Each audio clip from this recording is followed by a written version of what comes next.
El código Hammurabi, escrito 2000 años antes de Cristo, dice: si un hombre ha puesto un cargo de brujería y no lo ha justificado, a quien se le ha hecho la brujería deberá ir al río sagrado. Se deberá sumergir en el río sagrado y, si el río sagrado lo supera, el que lo acusó se quedará para sí mismo su casa, lo que suena a un grave castigo. La brujería ha estado presente y ha sido condenada siempre. Hay innumerables referencias a la brujería y hechicería en la Biblia, incluyendo Primera de Samuel 15:23, Segunda de Reyes 9:22, Segunda de Crónicas 33:6, Miqueas 5, Nahum 3, Gálatas 5, etc. La bruja de Endor, que vemos en Primera de Samuel 28, fue una necromante, es decir, que hablaba con los muertos o los espíritus demoníacos. Es la opinión más común entre los santos padres y de los intérpretes que el alma de Samuel se apareció en efecto. No es el poder de su magia lo que pudo llevarle hasta allá, sino que Dios estaba complacido por el castigo de Saúl. Así que Samuel mismo debe denunciarle los males que caerán sobre él. Veamos también Eclesiástico 46:23. La damisela, con un espíritu de adivinación que vemos en Hechos 16:16, estaba poseída por un espíritu maligno. Tenía un espíritu, una pitón, dice. Un espíritu pitónico es un espíritu que pretende la adivinación para contar secretos y las cosas por venir. Ver Segunda de Reyes 28, Isaías 8:19. La referencia es al dios pagano Apolo, que era considerado como el dios de la profecía.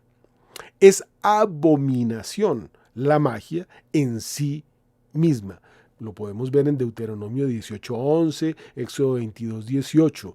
Tú no deberás dejar que vivan hechiceros o no dejarás que viva una bruja.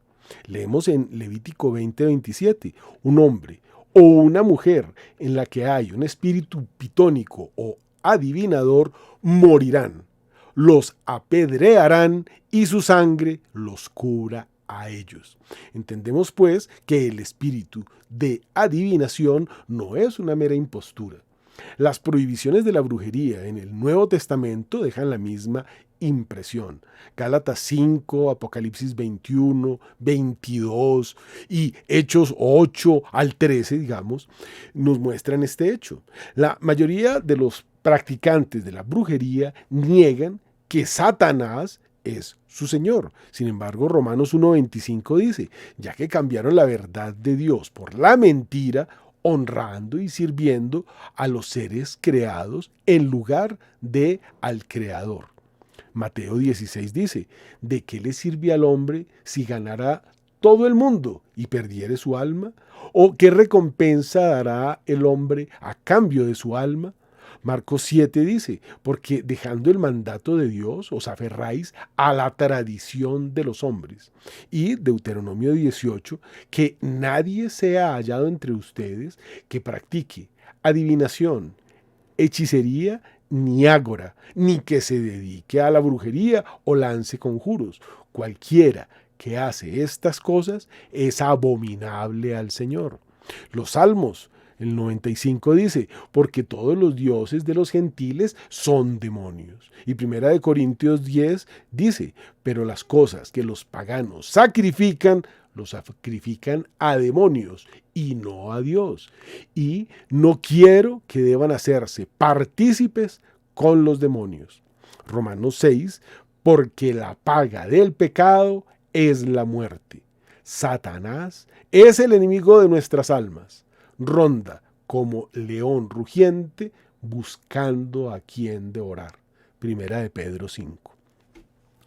Esto está clarísimo en el Antiguo y Nuevo Testamento. Y para traerlo al cristianismo de hoy, tenemos que pasar por el Imperio Romano, donde nos encontramos, por ejemplo, una tablilla de plomo de entre miles, desenterradas a lo largo de todo este Imperio Romano, llamadas de ficción o de maldición. con un conjuro de amor para que Lucio corresponda a el amor y en caso de no ser así, que se le rompa el pene. Esto es testigo de que la brujería era corriente en la antigua Roma y en la actual también.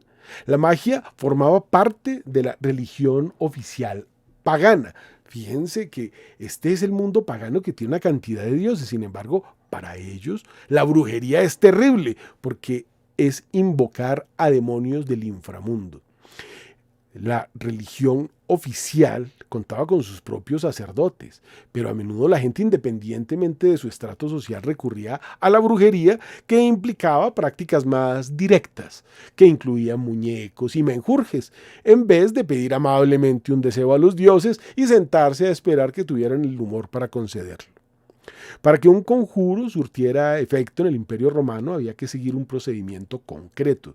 Generalmente se acudía a las sagae, lo que llamaríamos hechiceras, que proporcionaban los ingredientes y las instrucciones necesarias, o si se trataba de una poción, la entregaban ya preparada.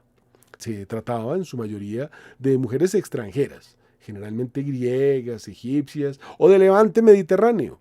Los romanos de clase alta eran muy supersticiosos y temían que sus enemigos usaran los poderes contra ellos.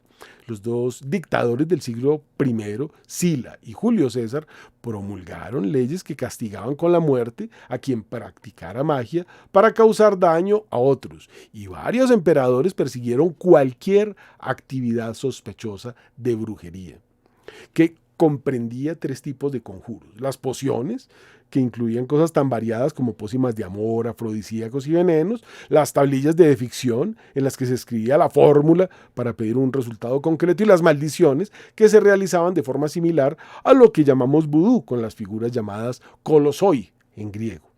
Las pociones, según Plinio el Viejo, uno de los grandes naturalistas de la antigua Roma, eran venenos fulminantes y otros de acción lenta para hacerlos pasar por enfermedades.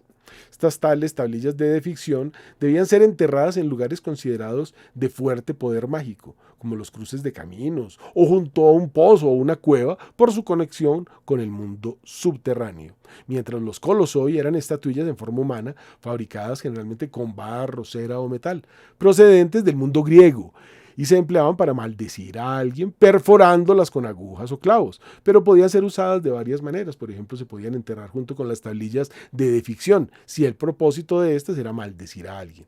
Se pintaban sus iniciales y se mezclaba con un material de la figura, algo que perteneciera a la víctima, como cabellos o un trozo de ropa. Han llegado hasta nosotros testimonios de hechos inexplicables como epidemias o la muerte del ganado con artes mágicas. Ni siquiera Clero estaba libre de esas maldiciones lanzadas para consumar el deseo inmemorial del hombre de imponer su voluntad sobre el curso natural de las cosas, o sea, por encima de Dios, para como un Prometeo ser igual a los dioses. Fue en la época helenística cuando las ciencias ocultas, en muchos casos procedentes de Persia, se transformaron en una fe, aunque los papiros de magia que han llegado hasta nosotros se escribiesen en los primeros siglos de la era cristiana, incluso en el siglo V después de Cristo. Sus fórmulas, conceptos y rituales se remontan a ese período helenístico de antes de Cristo. Platón en sus leyes comentaba a los gobernantes no tolerar la actividad de los magos. Políticas fueron las razones de la prohibición por parte de Tiberio de la consulta privada a los augures y de la expulsión de toda Italia de magos y astrólogos, como nos lo cuentan Suetonio y Tácito, respectivamente. Tácito también nos narra en sus anales la muerte en Antioquía de Germánico, el hijo adoptivo del emperador Tiberio, a quien Agripina, judía conversa, madre de Nerón, quería fuera para que precisamente Nerón reinara tranquilo. Tras la muerte de Germánico fue encontrada bajo el suelo y entre las paredes de su casa toda una tenebrosa colección. Abro comillas. En el suelo y en las paredes de la residencia de Julio César Germánico se encontraban restos desenterrados de cuerpos humanos, encantamientos y maldiciones, y el nombre de Germánico grabado en láminas de plomo, cenizas a medio quemar y cubiertas de sangre ennegrecida y otros maleficios con los que se cree consagrar las almas a los númenes infernales. Cierro comillas. Con Tiberio se abre la era de los procesos de magia que alcanzarán su cenit durante los reinados de los dos emperadores cristianos del siglo IV, Valente y Valentiniano. Constantino, por ejemplo, la orden de edificar Constantinopla la recibió en un sueño. Sópater fue condenado a muerte por el propio Constantino, acusado de utilizar sus artes mágicas para encadenar los vientos e impedir el transporte de grano a Constantinopla. Durante el reinado de Constantino se persiguieron la magia criminal, la astrología y la adivinación. En una ley del año 319 se condenaba con el máximo rigor la magia negra, la goetia o la teurgia que practicó el propio Juliano, el emperador judaizante y apóstata. Los tiempos del sucesor de Constantino, el emperador Constancio II, son conocidos como los del terror a la magia en el seno de la clase dirigente del imperio, ya que no es posible adivinar las intenciones de todo aquel que se dirige a templos apartados, sea en las ciudades, sea en el campo. Mantenerlos cerrados es el único medio de impedir las prácticas culpables de la magia. Así reza una segunda ley de Constancio II de diciembre del año 354. Constancio II prohibió bajo la pena de muerte en septiembre del 364 los sortilegios, las prácticas mágicas y los sacrificios nocturnos.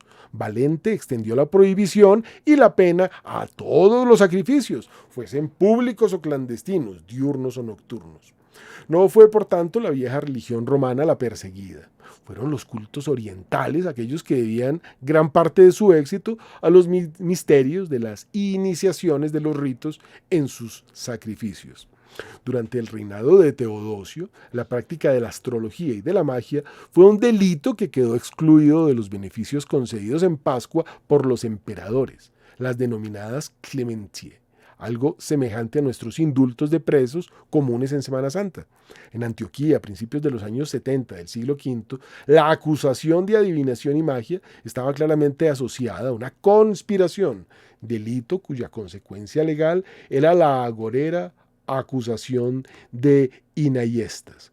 Vemos cómo surge toda la magia desde el principio de los tiempos, desde el Código Hammurabi y el Antiguo Testamento, prácticamente hasta nuestros días, porque nosotros hemos heredado todas estas prácticas del Imperio Romano y hoy la superstición y la magia vuelven en este mundo repaganizado.